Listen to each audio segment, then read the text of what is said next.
जब 5 बार पलंग तोड़ने के बाद भी शाहजहां और मुमताज की प्यास नहीं बुझी, तब उन्होंने आपस में डिसाइड किया कि क्यों ना एक बार और बत्ती बुझाकर एक नया मुगलई स्टार्टर निकाला जाए। और इसी चक्कर में एंट्री हुई धर्म पगलू औरंगजेब की, जो अपने भाई दारा शिकोह को काफिर समझता था। खून खून होता है ऐसी बात कही जाती है, लेकिन यहाँ तो खून का ही खून करने का आवारापन हमारे धर्म पगलू के ऊपर सवार था। तो हमने भी सोचा क्यों ना इसको कब्र से निकालकर रोस्ट कर वापस दफना दिया जाए। जो मम्मी डैडी बच्चे के रसोई से पानी नहीं लाने पर बिदक जाते हैं और बागबान जैसी फिल्मों पर ट्रॉमा बॉन्डिंग करते हैं, अगर उनको गलती से भी डिटेलिंग में बता दिया जाए कि उस टाइम पर बच्चे माँ बाप के साथ कैसा पूकी बिहेवियर करते थे, तो उनको अपने बच्चे से अच्छा कोई नहीं दिखेगा। खैर, मुद्दे से भटके बिना चलते हैं औरंगजेब पर, जिसने अपने बाप को ही बंदी बना लिया था। यहाँ मैं बंदी नहीं पटा पा रहा हूँ और इसने अपने बाप को ही बंदी बना लिया था।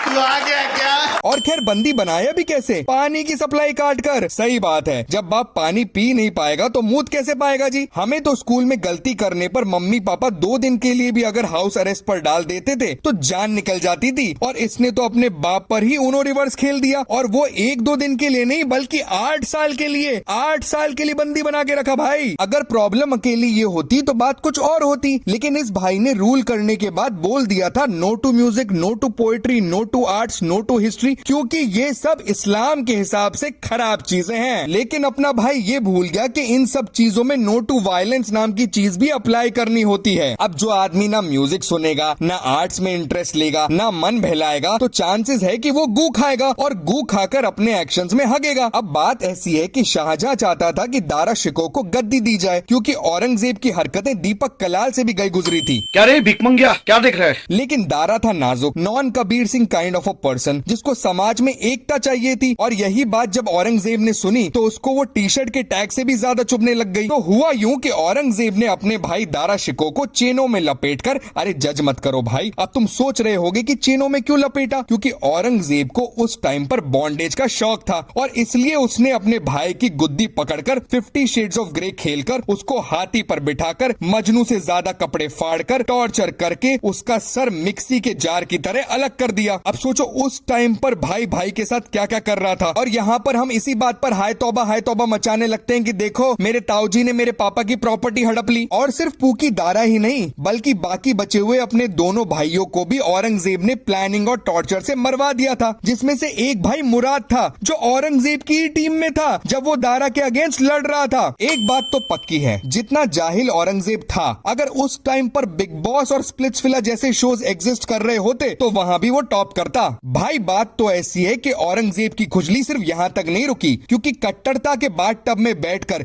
ये धर्म का साबुन रोज रगड़ता था। ये क्या?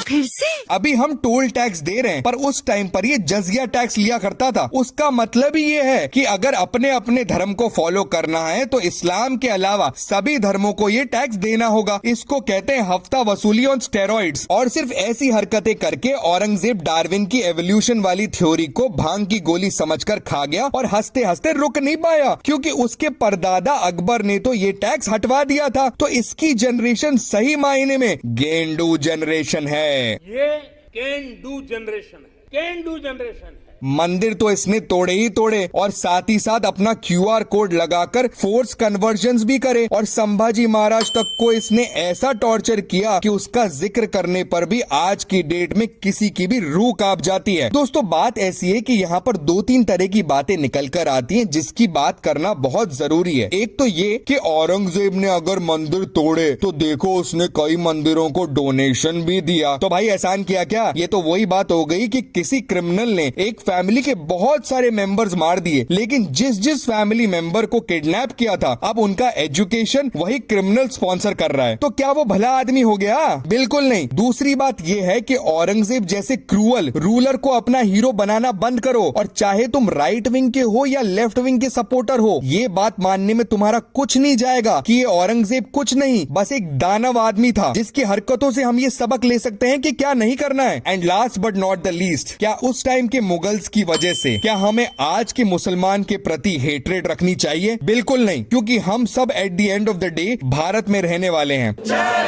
और दोस्तों, विविधता में ही एकता है। कुछ ज्यादा ही मॉरल साइंस हो गई मेरी तरफ से, ज्यादा ही मैंने पाठ पढ़ा दिया। चलो यार गाइस, मिलता हूँ अगले वाले में। मैं कुछ नया ट्राई कर रहा हूँ, basically roasting all the historical figures. वैसी कोई सीरीज भी शुरू करने की कोशिश कर रहा हूँ। अगर वीडियो पसंद आया हो तो भाइयों लाइक, शेयर एंड सब्सक्राइब। यार बहुत कम सब्सक्राइबर्स हैं, प्लीज अगर वीडियो पसंद आया हो तो प्लीज सब्सक्राइब करें। और अगर आप चाहते हैं मैं किसी पर्टिकुलर पर्सनैलिटी को रोस्ट करूं तो कमेंट में नाम छोड़ जाना। बॉलीवुड पे भी कंटेंट आता है, उनको भी रोस्ट करता हूं। और भी कुछ करना चाहते हो, बताना चाहते हो कि किसी को रोस्ट करूं तो बता देना। थैंक यू सो मच, मिलता हूं अगले वाले में। बाय। निकल ले भाई तू। हाँ चल भाई चल, निकल ले भाई, निकल निकल, अरे निकल।